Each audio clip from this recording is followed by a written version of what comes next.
Et bonjour tout le monde. Aujourd'hui, une petite vidéo pour vous présenter 12 légumes à implanter au potager dès à présent au mois d'août pour anticiper les cultures d'automne.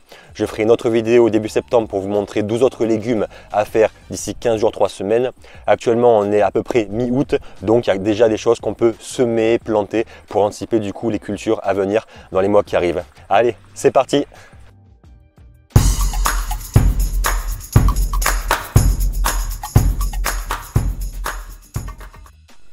Alors on commence par les laitues. Je plante plusieurs variétés de laitue au jardin potager. Cette fois-ci ce sera de la laitue roumaine tachetée comme une truite et de la laitue feuille de chêne, comme on peut le voir ici. Voilà un jeune plant. Je vais ajouter du coup une petite poignée de lombricompost, donc je l'ai récupéré dans mon lombricomposteur, et puis une poignée de terreau composté aussi que j'ai fait moi-même, qui sort directement du coup de mon composteur en palette, que j'ai mélangé avec du broyat de bois en décomposition, et au bout de 2 ans ça m'a donné ça. Donc j'en mets un petit peu dans tous les trous de plantation que je suis en train de faire. Même si la zone est déjà assez fertile, toutes les clés de fertilité y sont réunies. L'idée c'est vraiment d'essayer de venir donner des nutriments et oligo-éléments très rapides à être assimilés pour les salades, pour les jeunes plants qu'on va mettre en terre. Ensuite on passe aux choux. Donc là je commence à mettre les premiers plants de choux romanesco, comme on peut le voir, directement en terre. Donc je leur choisis une situation pour l'instant qui est un petit peu semi-ombragée avec les autres plants au potager qui sont encore présents, mais qui vont disparaître d'ici la fin de l'été. Et puis après les choux à partir de septembre-octobre seront au soleil avec une irrigation goutte à goutte. Donc comme on peut la voir sur la vidéo, ça va aller tout seul. Ils sont déjà bien développés et de belles feuilles, donc ça devrait bien le faire. Ensuite on passe sur la roquette. La roquette pareil, elle est déjà bien développée comme on peut le voir.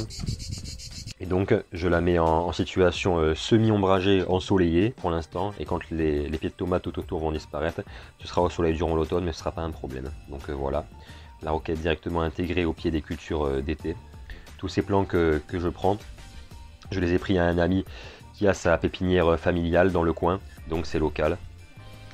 Ici on a les carottes, donc ensuite différentes variétés de carottes. Là on voit à la fois de la carotte traditionnelle et de la carotte jaune. J'ai déjà tenté un semis à la fin du printemps, au début de l'été, comme on peut le voir. C'est ces carottes là qui sont dans ce pot en géotextile. Donc elles se développent tranquillement. Finalement ça a plutôt bien fonctionné. Donc on va essayer de les récolter je pense d'ici le mois de septembre. Et si vous n'avez pas la possibilité de semer des carottes trop longues, il existe celle-ci, la carotte ronde des marchés, qui est assez petite, donc qui n'a pas besoin forcément d'un substrat trop profond, d'un sol trop profond. Et on peut même la lancer directement en godet ou en plaque alvéolée, comme vous pouvez le voir ici. J'ai tenté ça aussi cette année, ça marche plutôt pas mal, de la lancer d'abord en plaque alvéolée, puis de la repiquer ensuite en pleine terre. La betterave, donc des betteraves on en met un peu partout, nous au jardin on adore ça. Donc betterave jaune, betterave rouge, là celle-ci c'est une variété jaune comme on peut le voir. Et pareil, dans le trou de plantation, je vais venir apporter différents amendements, notamment du lombricompost et du compost maison, pour vraiment aider la betterave. Je recouvre bien la zone du collet, la zone qui sépare la partie souterraine de la partie aérienne de la plante, pour pouvoir permettre à la betterave de bien se développer dès le départ. Et puis j'arrose par la suite tous ces jeunes plants, de suite après les avoir mis en terre. C'est important, surtout qu'il fait encore chaud à ce moment-là, au mois d'août. Les épinards, donc là j'ai pris 2 variétés différentes cette année. Là on peut voir le verdil et puis les gens d'hiver qui vont arriver. Je les mets le plus à l'ombre possible. Donc là ils sont entre le treillis où les patates douces grimpent et l'ombre du plaque minier, l'arbre à kaki. Là il va falloir contrôler les limaces et les escargots parce qu'ils sortent malgré les chaleurs en fin de journée, début de soirée ici. Comme la terre est assez encore humide grâce au paillage. Ensuite on peut semer du radis. Il y a des variétés qu'on peut semer même toute l'année, 12 mois sur 12. Là, c'est du radis traditionnel, radis rond rose.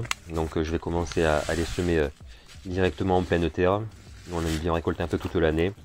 Et puis on a fini la récolte des radis noirs. Donc ça va nous permettre de faire une rotation. Ici, ce sont les fenouils, donc les fenouils bulbeux, qui aiment avoir un sol assez riche, qu'il ne faut pas hésiter aussi à venir buter plusieurs fois après plantation pour aider vraiment le bulbe du fenouil à bien se développer. Je les mets dans le bac où il y a une certaine profondeur avec déjà du fumier mis en place sur la zone. Et puis après un un bon petit arrosage, là comme on peut le voir, à peine planté. Ils font un petit peu la tête, c'est normal, ils vont s'en remettre tranquillement. Les blettes, donc là c'est des blettes multicolores, on adore, et de toutes les couleurs. Ça vient égayer les assiettes, ça vient égayer les plats. Et on les voit, variété Bright Light. Donc on a de la rouge, de la jaune.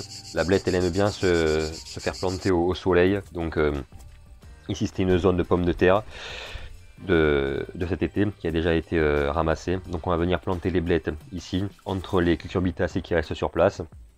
Ici il y a quelques courges Jack B. Little, de petites courges qui ont bientôt fini de fructifier, en tout cas ici. Donc quand les pieds seront secs je pourrai les enlever, ça fera toute la place pour les blettes que l'on peut voir ici mises en terre. Avec un sol toujours riche, profond et bien léger. Là à peine mis en terre, on voit que d'ailleurs elles se dressent bien, elles sont bien en place. Ici ce sont les poireaux, donc du coup cette fois-ci j'ai semé la variété bleu de Solèze. Donc comme on peut le voir je les ai fait en godet et puis là je les sépare, je mets environ un poireau tous les 20-25 cm pour pouvoir venir peut-être semer un petit peu de mesclun entre, et ce qui s'associe assez bien du coup, parce qu'on va devoir venir buter les poireaux pour avoir de bons fûts blancs, et ce qui n'est pas un problème du coup pour cultiver d'autres choses en intérieur. Donc là ils sont tout petits, ils vont bien avoir le temps de grandir durant les mois qui vont suivre. À vérifier aussi au niveau de l'arrosage, pas oublier, vu que c'est quand même dans une zone assez ensoleillée. La coriandre, on peut la mettre aussi une bonne partie de l'année au jardin potager, ou si on a une serre. L'année dernière je l'ai cultivée exclusivement dans la micro-serre du jardin, et cette année je la tente à l'extérieur, c'est la première fois. Donc il y a un peu de place toujours par là, entre les cacahuètes, la poire de terre, les éliantis, les blettes, les fenouils bulbeux. Donc voilà, quelques plants par-ci par-là, à côté des cacahuètes et des aubergines. On voit que le porc se dresse bien dès le départ, donc je pense que la place va leur plaire et qu'on pourra récolter assez facilement par la suite. Et enfin le dernier, le navet. On peut semer des navets dès maintenant, différentes variétés. Ici c'est les boules d'or. On peut les lancer puis les mettre directement en terre ou alors en terrine. Je sais qu'il y a des personnes qui font ça aussi, que ça fonctionne, qui repiquent après. Et puis voilà les petites graines. Si vous avez aimé cette vidéo, n'hésitez pas à me laisser un petit commentaire et à vous abonner à la chaîne. Et puis je vous dis à la semaine prochaine. Salut, salut!